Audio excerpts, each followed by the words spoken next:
हाँ जी व्यूअर, हम इस मिनी ब्लॉग के माध्यम से आपको हमारा जो 5 डेज़ का सेमिनार था, ट्रेनिंग थी RI अजमेर में, तो हम उसी की कुछ झलकियाँ जो है आपको दिखा रहे हैं।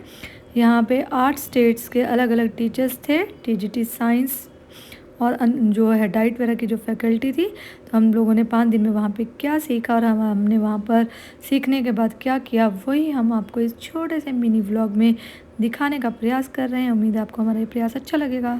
हाँ जी व्यूअर्स, हम आपको आज के इस शॉर्ट वीडियो में दिखाना चाहते हैं कि जो हमारी RI अजमेर में ट्रेनिंग थी, वहाँ पे हमें एक्टिविटी एक प्रेजेंट करनी थी, तो बस हम उसी की तैयारी कर रहे थे। और ये देख सकते हैं, जब हम एक्टिविटी परफॉर्म कर रहे थे तो ये थोड़ी बहुत हमारी फ़ोटोग्राफी की गई थी। तो बस अभी थोड़ी देर में हम आपको इन शॉर्ट जो है अपनी एक्टिविटी के बारे में बताएंगे। और ऐसा लग रहा था जैसे हम वापस अपने स्टूडेंट लाइफ में पहुंच गए हैं। हौसलों से ही ऊंची उड़ान होती है।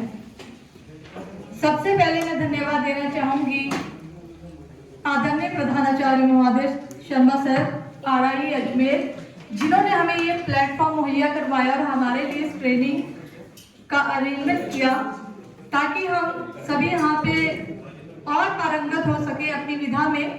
क्योंकि कहते हैं कि learning is an endless process, जिसे हम सीखते ही रहते हैं जब तक हमें सीखने की चाह है। इसके बाद मैं धन्यवाद देना चाहूंगी इस कार्यक्रम के coordinator doctor RK Sharma sir, उनके साथ ही डॉक्टर RB पारिक सर, जिन्होंने हमें पिछले 5 दिनों में हर दिन कुछ नया सिखाया। और सबसे बड़ी बात है, हमें हमारा बीता हुआ कल फिर से हमें मिलवा दिया। क्योंकि भागत दौड़ में हम भूल चुके थे कि हम में जो वो स्टूडेंट था वो कहीं छुप गया था, क्योंकि हम टीचर ही बने रहना चाह रहे थे। तो ये जो न्यू एजुकेशन पॉलिसी का ये अंदर जो ये चीज है कि हैंड ऑन हैंड प्रैक्टिस, और उसके अलावा जो सीखने की चाह है वो टीचर में भी होनी चाहिए स्टूडेंट के साथ साथ ही, तभी तो एक टीचिंग लर्निंग प्रोसेस की प्रक्रिया पूर्णता हम प्राप्त करेंगे। तो ज्यादा बात नहीं करूंगी। हमने इन पिछले 5 दिनों में जो भी कुछ सीखा, स्पेशली एक्सपेरिएंशियल प्रोग्राम के तहत, जिसके मुख्य जो 4 स्तंभ है, जिसमें कि concrete experiences, reflective observations, abstract conceptualisation, active experimentation. तो इन्हीं 4 बातों को ध्यान में रखते हुए मेरी टीम, जिसका नाम हमने मधुबन रखा है, जो हम पांचों के नाम के फर्स्ट लेटर से ही लिया था, मधुबन, और हम कोशिश करेंगे कि उस मधुबन की गरिमा को हम बनाए रखें। क्योंकि हमारे जो साथी थे हितेंद्र सोनी सर, उनको जाना पड़ा। तो कहते हैं कि अध्यापक एक ऐसी शख्सियत है जो खुद चलकर औरों को प्रकाशवान, यानी कि अपने विद्यार्थियों को प्रकाशवान करता है। तो हमें स्थिति का सामना करना है।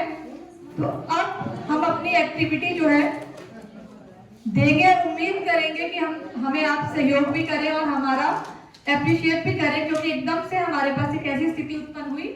लेकिन बीइंग ए टीचर एक वो पर्सन है जो कम रिसोर्सेज में भी बहुत बेस्ट देने की क्षमता रखता है। तो मैं आपको सबसे पहले अपनी टीम से इंट्रोड्यूस करवाना चाहूंगी। सबसे पहले मैं बात करूंगी हमारी टीम के सदस्य डॉक्टर अशोक कुमार जी।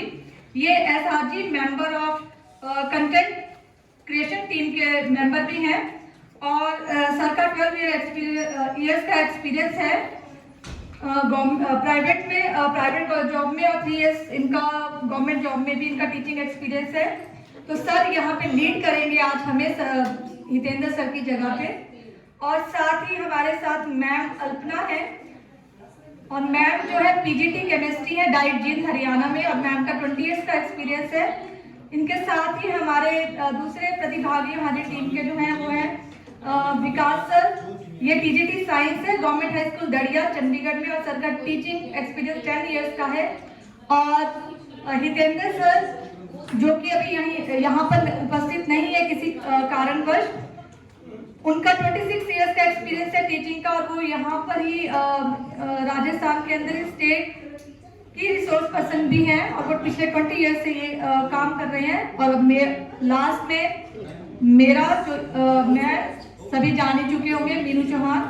मैं TGT science, working in government senior secondary school Ochhghat, Solan Himachal Pradesh से। ज़्यादा बात नहीं करूँगी, इंट्रोडक्शन से आप लोग वाकिफ हो गए होंगे। सीधे अपनी प्रेजेंटेशन पे चलते हैं।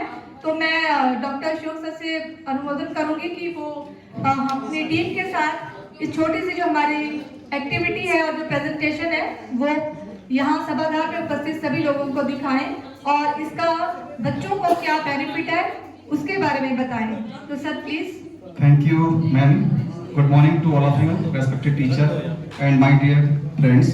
जैसा मैम ने बताया अभी आपको कि हम क्लास में जब जाते हैं तो क्लास में हम जो हमारा टीचिंग मेथड है उसको इस तरीके से बनाएं, इस तरीके से बच्चों को डिलीवर करें कि बच्चा हमारी जो पढ़ाई हुई चीज़ों को समझ पाए, हमारी बातों को समझ पाए। और उसमें जैसे अभी मैडम ने बताया, साथ में भी कई दिनों से लगातार बता रहे हैं कि जो एक्सपीरियंशियल लर्निंग के 4 मेथड्स हैं वो उसमें आए और वो बच्चा सीखे और जो हमारा डिजायर्ड लर्निंग आउटकम्स है उसको अचीव करे, ऑब्टेन करे। तो बहुत ज़्यादा समय लेते हुए मैं अपनी एक्टिविटी जो है, जैसे हम कई बार क्लास में जाते हैं तो हमारा जो आज का टॉपिक है वो है डेंसिटी, घनत्व। अगर हम कक्षा 9-10 में घर पढ़ाएंगे तो बच्चे को कैसे पढ़ाएंगे इसके बारे में बताऊंगा। तो सबसे पहले मैं जो मेरे स्टूडेंट्स हैं मान सपोज कर लेता हूँ, उनसे एक क्वेश्चन पूछना चाहता हूँ कि बच्चे ये बताओ कि गुब्बारा उड़ता है, बैलून उड़ता है, तो बैलून क्यों उड़ता है? आप लोग भी पार्टिसिपेट करेंगे। Near about half and class हम इसमें फ्रेश वाटर लेंगे और इसको हमने इसमें फिर जो है कुछ सलाइन वाटर। अब देखिए फिलहाल ये डिप है नीचे, तो इसमें हम इसकी डेंसिटी बढ़ाएंगे धीरे धीरे।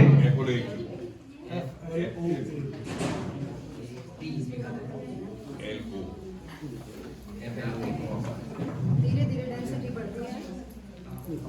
What do you see? What do you observe? थोड़ा और ऐड करेंगे इसमें। अब देखिए इसके लगभग मिडिल में आ गया है। इसका मतलब क्या है कि जो 2 टाइप का हमने सॉल्यूशन बनाया है इसमें, एक टैप वाटर, एक सलाइन वाटर, और दोनों लेयर के जो मिडिल जंक्शन था उसमें आकर वो रुका है, ना एकदम ऊपर है और ना एकदम नीचे है। तो इसका मीनिंग क्या हुआ? दोनों की डेंसिटी जी, जो दोनों सॉल्यूशन हमने मिक्स किए, इट मींस दोनों की डेंसिटी इक्वल थी, इसलिए वो बीच में फ्लोट करता रहा, बीच में रहा। तो इस तरीके से हमने देखा कि डेंसिटी को हम एक गतिविधि के माध्यम। तो इस एक्टिविटी के माध्यम से हमने डेंसिटी का कंपैरिजन सभी को दिखाया, सभी ने हमारे छोटे से प्रयास को अप्रिशिएट भी किया। तो बस यही कुछ हम सीख रहे हैं आजकल RI अजमेर में, और उम्मीद करते हैं हम अपने इन सारी चीज़ों को अपने स्कूल में अपने स्टूडेंट्स तक पहुंचाएंगे।